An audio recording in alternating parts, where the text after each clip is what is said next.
halimbawang naligtas ka na, anong gagawin mo sa Bagong Jerusalem? Naligtas ka? Halimbawa po. Anong gagawin sa Bagong Jerusalem? Aba, maraming trabaho ron.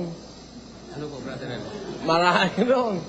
Alam mo, unang-unang trabaho ng maliligtas, hahatol ka sa mga anghel. Pag naligtas ka, hatulan mo yung anghel, bilyon-bilyon yun.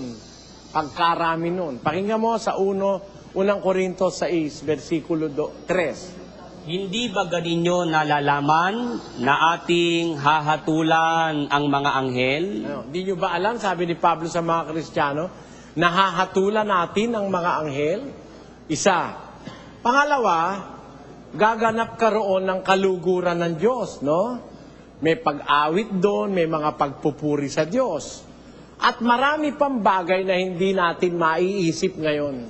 Pakinggan mo, sa 2:9 ng unang Korinto. Tatapwat gaya ng nasusulat, ang mga bagay na hindi nakita ng mata at ni narinig ng tainga, ni hindi pumasok sa puso ng tao, anumang mga bagay na inihanda ng Diyos sa kanila na nangagsisiibig sa Kanya. Ayun. Para sa umiibig sa Diyos, may inihandaan Diyos na bagay na hindi pa nakikita ng mata, hindi pa naririnig ng tainga, hindi pa pumapasok sa puso man ng tao, nakahanda na yon. Kaya hindi ko kayang i-elaborate lahat yun, kapatid. Marami yun.